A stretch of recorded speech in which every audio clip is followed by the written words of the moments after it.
మిత్రమా, రేపు ఏం జరుగుతుందో అని భయపడుతూ ఈ రోజును వృధా చేయొద్దు. రాబోయేదాన్ని ఎవ్వరూ ఆపలేరు. కాబట్టి గతం ఒక మృతదేహం లాంటిది. దాన్ని మొయ్యడం వల్ల కంపు కొడుతుందే తప్ప లాభం లేదు. దాన్ని అక్కడే వదిలేసి ముందుకు సాగిపో.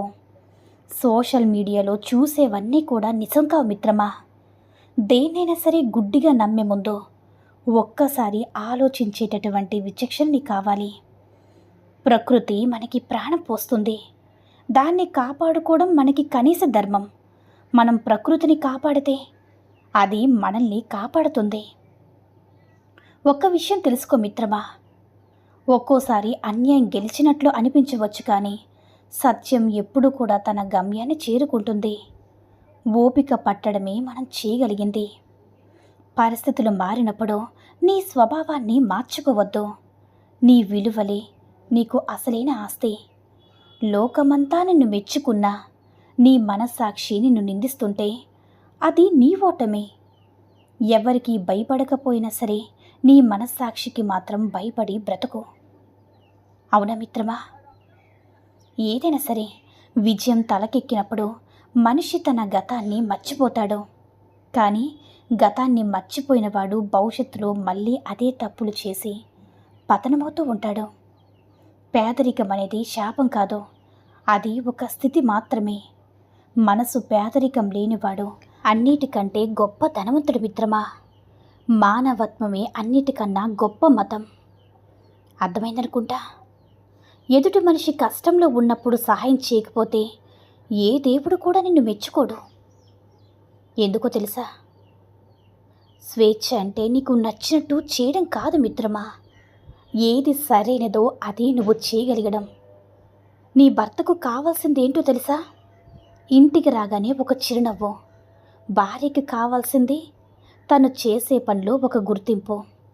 ఈ రెండు ఇచ్చిపుచ్చుకుంటే ఆ బంధం ఎప్పటికీ కూడా చెదిరిపోదు.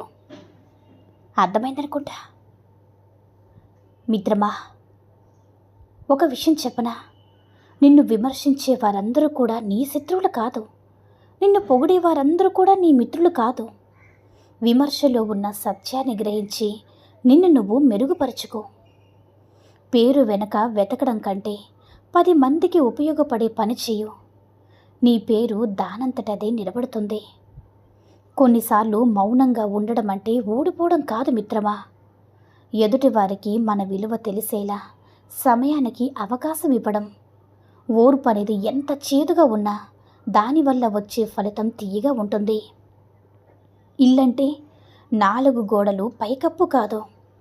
ఎక్కడైతే నీకు ప్రశాంతత దొరుకుతుందో, ఎక్కడైతే నువ్వు నువ్వులా ఉండగలవో అదే నీ అసలైన ఇల్లుని గుర్తుపెట్టుకో. ఒక విషయం చెప్పనా మిత్రమా, నువ్వు విజయంలో ఉన్నప్పుడు లోకం నీ వెనక ఉంటుంది. అదే కష్టాల్లో ఉన్నప్పుడు నిన్ను ఒంటరి చేస్తుంది. ఇదే లోకరీతి. దేనికి కూడా కృంగిపోవద్దు. తల్లిదండ్రులు మీకోసం చేసిన త్యాగాలు మీకు అర్థమయ్యేసరికి మీరు కూడా తల్లిదండ్రులు అవుతారు. వారు ఉన్నప్పుడే వారి విలువను గౌరవించండి. కాలం గడిచాక కన్నీళ్లు కార్చడం వల్ల ఎటువంటి ప్రయోజనం లేదని తెలుసుకో మిత్రమా. 2 వ్యక్తులు ఒకే కప్పు కింద ఉండడం కానీ కాదు సంసారం అంటే. ఒకరి లోపాలు మరొకరు భరిస్తూ వారిలో మంచిని గుర్తిస్తూ జీవించడమే. గొడవ పడ్డప్పుడు ఆహాన్ని పక్కన పెట్టి ఎవరు ముందు క్షమాపణ అడిగితే వారు ఓడిపోయినట్లు కాదు. ఆ బంధాన్ని నిలబెట్టుకోవడంలో వారు గెలిచినట్టని అర్థం. ఏదైనా సరే మిత్రమా, జీవితంలో పని ఎంత ముఖ్యమో విశ్రాంతి కూడా అంతే ముఖ్యం. యంత్రంలా మారిపోయి బ్రతుకులోని మాధుర్యాన్ని ఎప్పుడు కూడా కోల్పోవద్దు. ఓటమనేది ప్రయాణానికి ముగింపు కాదు, అది ఒక కొత్త పాఠం. ఎక్కడ పడ్డావో చూసుకోవడం కంటే ఎందుకు జారావో తెలుసుకోవడం ముఖ్యం మిత్రమా. నిన్ను నువ్వు తక్కువ అంచనా వేసుకోకు. సముద్రంలో ప్రతి నీటి చుక్కకి ఒక విలువ ఉన్నట్లే ఈ సృష్టిలో నీకొక స్థానం ఉంది. నీకు సహాయం చేసిన వారిని మర్చిపోవడం అంటే నీ నీతిని చంపుకోవడమే. చేసిన చిన్న మేలును కూడా ఎప్పటికైనా సరే గుర్తుపెట్టుకో మిత్రమా. లోపల దాచుకున్న బాధ కంటే బయటకు వచ్చే కన్నీరు ఎంతో మేలు. అది నీ మనసును శుభ్రం చేస్తుంది. ఒంటరిగా ఉండడం అంటే ఎవరూ లేకపోవడం కాదు, నీకు నువ్వు తోడుగా ఉండడం, నిన్ను నువ్వు ప్రేమించుకోవడం మొదలు పెడితే నీకు ఒంటరితనం అనిపించదు. అర్థమైందనుకుంటా. హక్కుల కోసం పోరాడే ప్రతి ఒక్కరూ బాధ్యతల్ని మర్చిపోతున్నారు మిత్రమా. బాధ్యతని సక్రమంగా నిర్వహించే చోట హక్కుల కోసం గొడవ పడాల్సిన అవసరం రాదు కదా. అర్థమైందనుకుంటా. భార్య అంటే కేవలం గృహిణి మాత్రమే కాదు, భర్త సగభాగం తన బాధ్యతను తన భుజాలపై వేసుకుని ఇంటిని నడిపించే ఒక అదృశ్య శక్తిని మర్చిపోక మిత్రమా. నువ్వు అంటే నిన్ను నువ్వు దిద్దుకోకుండా సమాజాన్ని మార్చాలను కూడా మూర్ఖత్వం. నీలో వచ్చే చిన్న మార్పు నీ చుట్టూ ఉన్న ప్రపంచాన్ని చూసే కోణాన్ని కూడా మారుస్తుంది. శరీరం సహకరించకపోతే ఎంత సంపాదించినా సరే అది అనుభవించడానికి వీలుండదు. కాబట్టి ఆరోగ్యాన్ని అస్సలు నిర్లక్ష్యం చేయొద్దు. ఒక చిన్న నవ్వు నీ సమస్యలు తీర్చకపోవచ్చు, కానీ వాటిని ఎదుర్కొనే శక్తి నీకుంటుంది. మన ప్రవర్తన మన కుటుంబం గౌరవానికి అద్దం పడుతుంది. మనం మాట్లాడే ప్రతి మాట, చేసే ప్రతి పని మనం పెంచిన పద్ధతిని లోకానికి చాటి చెప్తుంది. కులం, మతం, డబ్బు మనుషుల్ని వేరు చేయవచ్చు, కానీ ఆకలి, నిద్ర, చావు అందరికీ సమానమనే నిజాన్ని మాత్రం మర్చిపోవద్దు. ఆశ అనేది మనిషిని ముందుకు నడిపించే ఇంధనం కావాలి, కానీ పక్కవాడిని తొక్కేసే ఆయుధంగా కాకూడదు. ఉన్నదానితో తృప్తి పడటమంటే ప్రయత్నాన్ని ఆపడం కాదు, ఫలితాన్ని స్వీకరించడం.